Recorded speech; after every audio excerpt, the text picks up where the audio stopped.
Hey guys, welcome back. Today I have this really pretty, relaxed rope braid ponytail that's really easy to do. This goes with dressy outfits, it goes with casual outfits. It's such a pretty, easy look to do. Provided you can get your hair into a ponytail, then you can do it. It doesn't just have to be for long hair. So my hair is a day old from being washed. Yesterday I styled it with my GHD Rise. So having slept on it, it's got a nice soft wave now. This is literally how I woke up with it. I haven't brushed it. It's been up in a shower cap this morning. So let's give it some TLC. I'm going to go with a little bit of the Living Proof Perfect Hair Day dry shampoo. You can use any dry shampoo. This is just my preference. I love the smell of it. And one of its claims is that it actually cleans the hair. It's not going to be a replacement for proper shampoo, but it's one of those ones that doesn't leave that white cast to your hair or a residue. Again, this is not sponsored. It's just one of my favourite go-tos for dry shampoo. My hair is still pretty fresh, having only just been washed yesterday, but I feel like adding a little bit of dry shampoo to the root helps it hold the style a little bit better. It doesn't feel like there's a residue to the hair. As I said, sometimes with dry shampoo it makes the hair feel a little bit grubby. This doesn't do that. Instead, it just fluffs up the hair and it just helps to hold it a little bit better.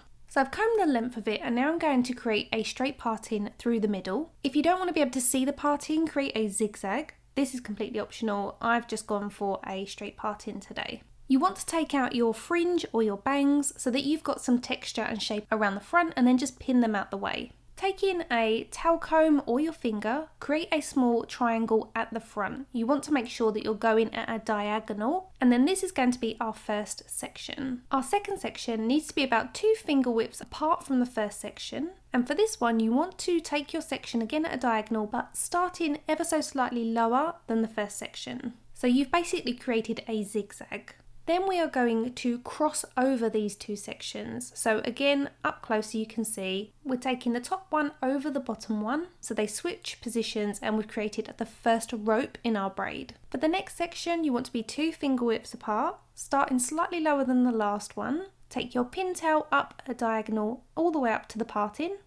And that again is going to be your next section. So add that to the bit of hair that's at the bottom, and then that's going over the top section, so they're swapping positions, and that has created another rope in our braid.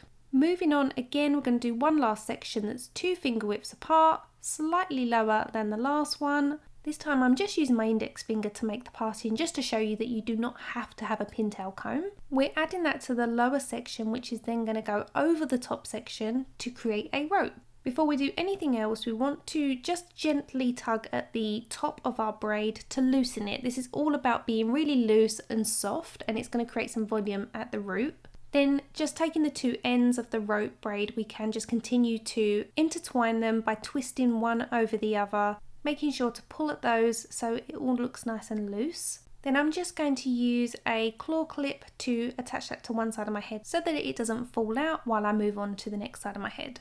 Again, we're going to separate our fringe section and then we will tie that out of the way so it doesn't get in the way when we start our rope braid. As we did before, we take a small triangular section at the very beginning. This is our first section. Going 2 finger widths apart and starting slightly lower, draw a line through your hair up to the parting at a diagonal to create a second section. Wrap the top section over the bottom one and twist them.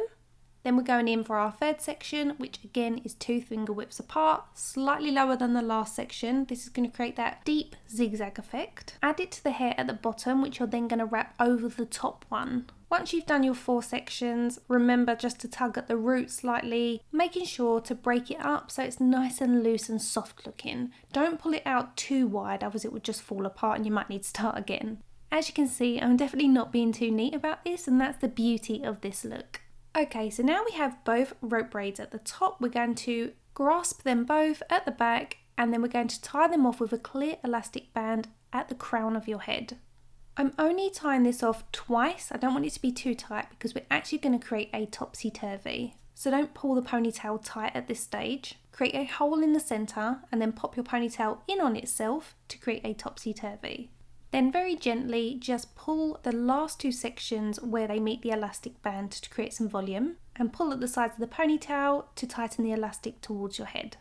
If need be, feel free to tug at the root to make sure there's some balance when you look forward. It should look nice and loose like this but still be secure. Then I'm going to pour some tendrils down at the front. You don't want them to be too long, so just give it a shake, pull out all the smaller sections, and then just secure this section out the way while you do the other side. That way it will look really soft, it will look a bit lived in.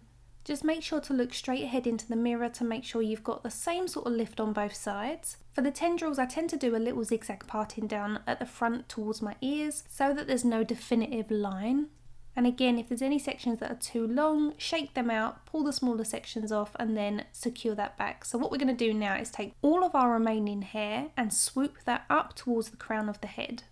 I use the word swoop because that's what you want to do. You don't want to run your fingers through the front and pull it too tightly. You want it to look like it has swooped upwards so it has a little bit of shape. You can run your fingers through the very back, but don't pull it too tightly. It's supposed to look very, very soft and lived in. Then take another clear elastic and tie that off. This time tighten it up enough that it's not going to drop or lose its shape. I like to pull at the very centre of my ponytail when I'm tightening. This for me creates the maximum lift when it comes to that pony. So as you can see, the ponytail has butted up to the topsy-turvy and we have this really beautiful lived-in finish. It still looks super stylish, but it's really relaxed at the same time. So I hope you've enjoyed that tutorial. I'd love to see your versions of it. Please tag me over on Instagram if you recreate this look. Please give the tutorial a thumbs up if you enjoyed it. If you've got any suggestions for hair tutorials, let me know and I'll do my best to make those happen for you. Come follow me outside of YouTube over on Instagram @ShowMeMakeup, and I'll see you in my next video. Bye guys!